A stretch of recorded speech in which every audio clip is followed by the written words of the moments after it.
We're live. Yay!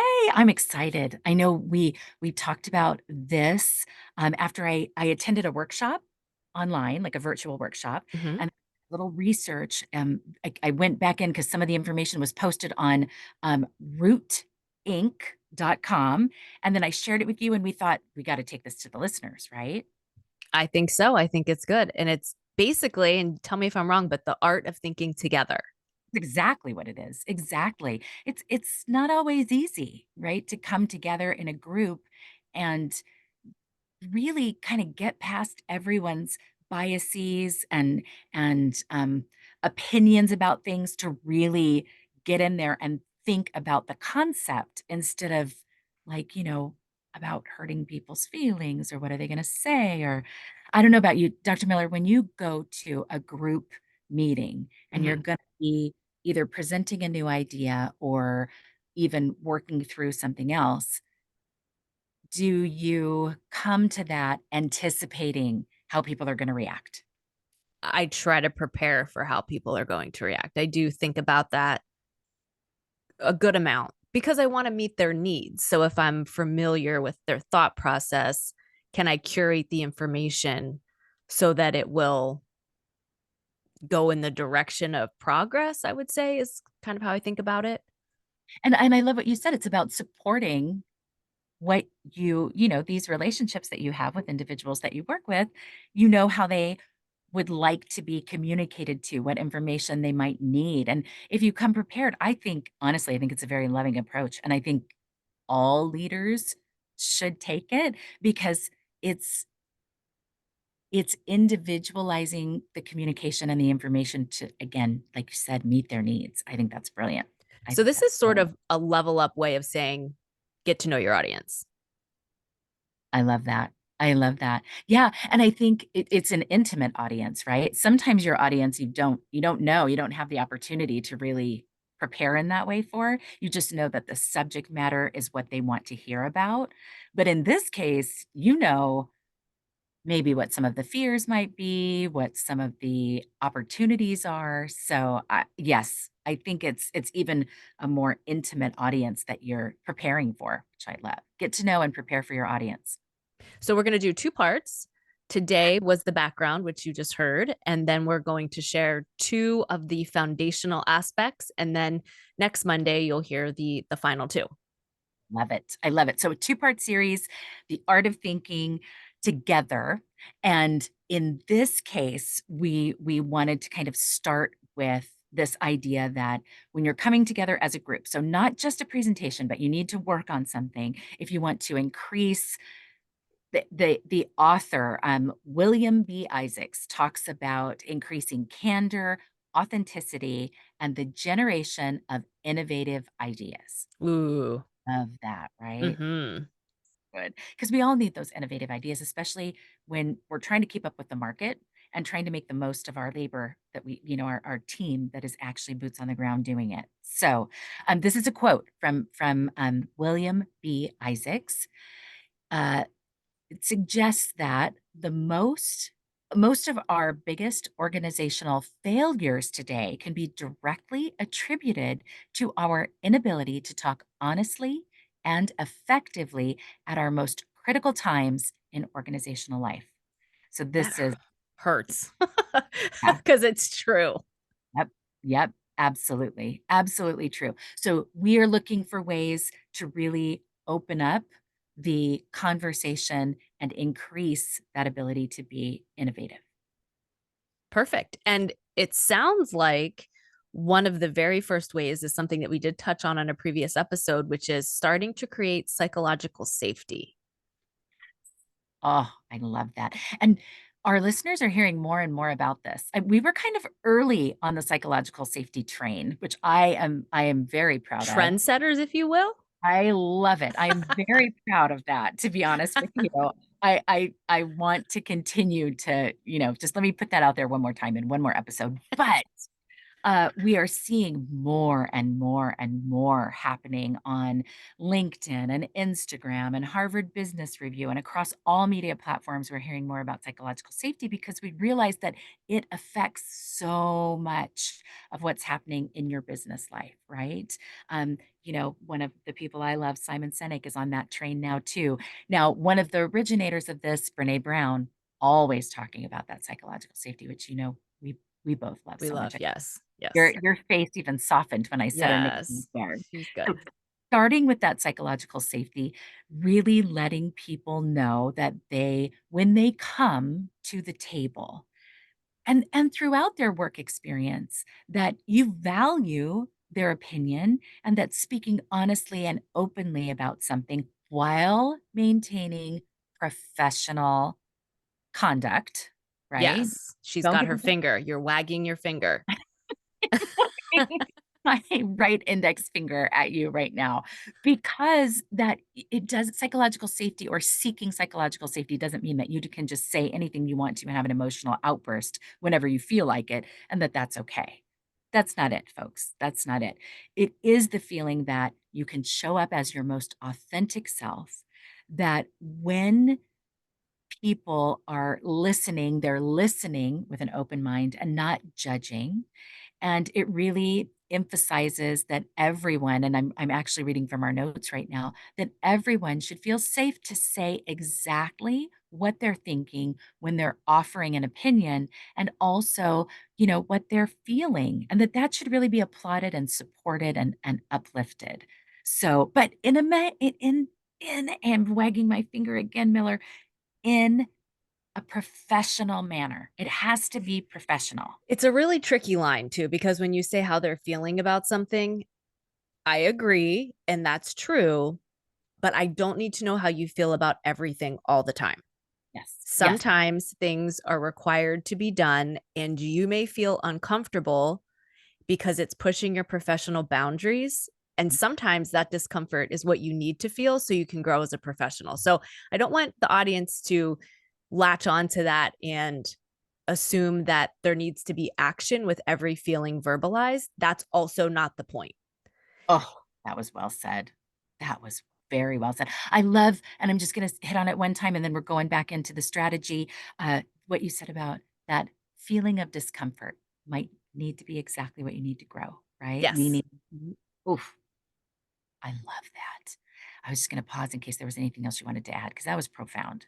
Oh, well, you know where it comes from is honestly, it's different. It's kind of the mantra when you're in yoga or meditation or working out, kind of building that strength, pushing your own discomfort. And then there's a lot of rhetoric about using that in your overall life. So I think that's Oh, true in all arenas. so good. That's so good. So how do you start when you want your group to come together, think together, engage in healthy debate, right?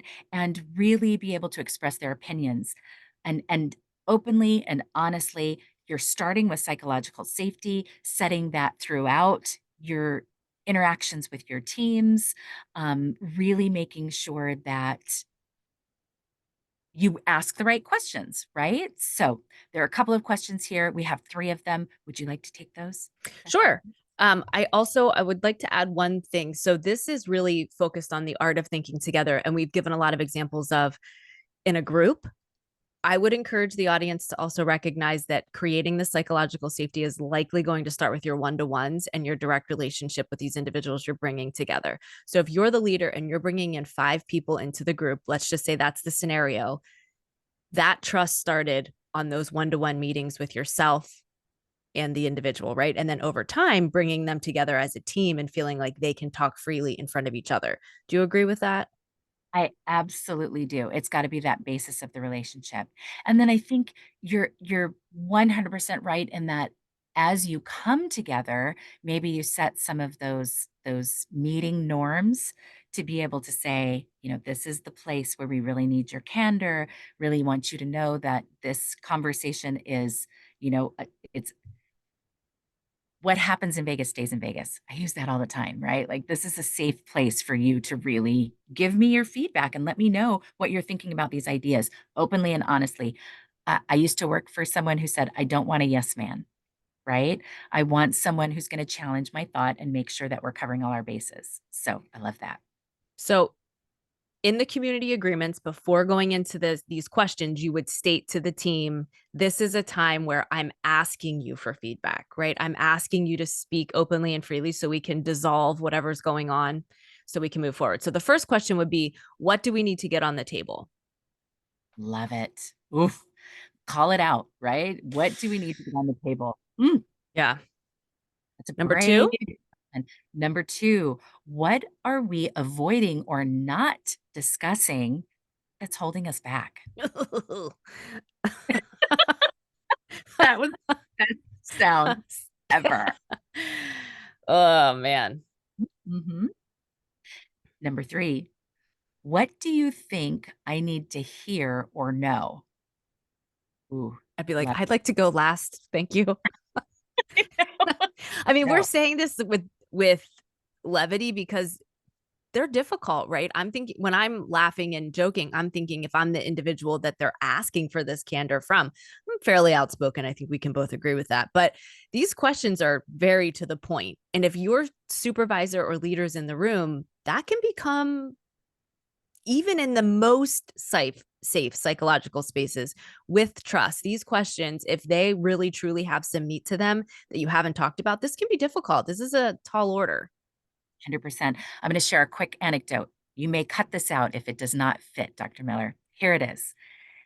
Had a relationship in an organization that I worked for back in my younger years. There were two individuals at the same level, one male, one female, and they did a wonderful job of kind of tag teaming meetings and making sure that things, got covered. However, at one point, they were both brought into a meeting. They were both asked to complete similar tasks. One excelled at the opportunity and did really, really well, and the other kind of leaned on his partner to get the work done. And so the this individual, she felt like, he didn't really pull his weight. He didn't really do what he was supposed to do. So a couple of months go by after the project's done. We have to do another project together in the similar fashion. And when we bring everyone together, the individual who had done all of the work and who felt like her partner was not actually doing what they were supposed to be doing, which was evident, like they didn't turn things in, right? This individual came to me and she just said,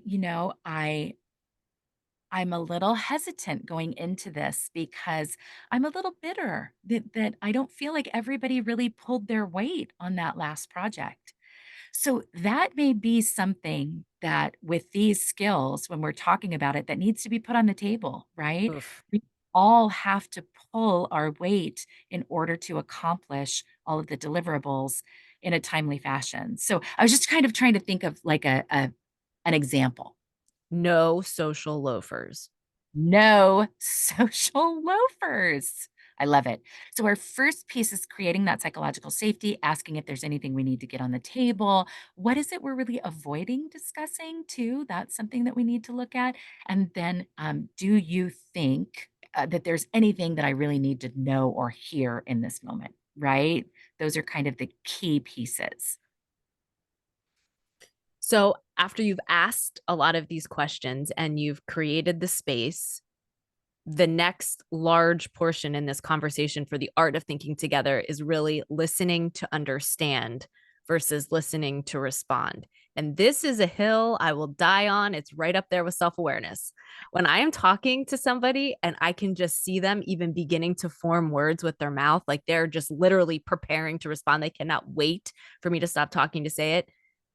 In some cases, I will say, I see that you're preparing a response and I'm asking you to please listen. Good for you. Ooh, that is so good. If it's that clear to me, because and it's a situation that calls for it, because it really does take away, all you're doing is creating a scenario. Oh, I'm going to have to say it again. So true. And then Miller, I'm going to take us off on a little tangent because you just proved again how important it is to have your camera on in a meeting Oh, so they geez. can see. If you're a new listener, Dr. Miller and I have an ongoing debate about cameras on or cameras off during I think a cameras meeting. should be on, but not at the frequency I that think the they should dictator be on the other end thinks. constantly on 100%. And so just really, if Yeah, maybe it's something you ask for, if you're going into a meeting like this and you're having to do it virtually, because I like what you're saying, reading someone's body language and being able to acknowledge, wait, wait, wait, yeah, let me, just settle down. yeah, let's listen for a minute. But without your camera on, you wouldn't be able to see that. But that's Everybody knows that nonverbal body language is 80% of what we communicate. Nobody's disputing that, but not everything is with the camera on. If that would be like FaceTime 100% of the time, Johnston, 100% of the time, FaceTime? No. okay, moving on. Here we go. Yeah, what? The council will I like rest. your The point. council will Yes, rest, yes. but the record Acknowledge. shall state. We need a gavel.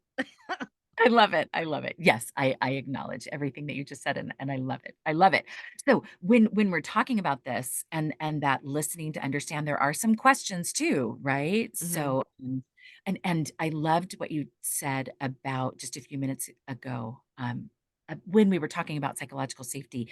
This ties into it, and that listening, like you said, ties into it so beautifully because it increases the space, the openness for people to really be vulnerable, Mhm. right?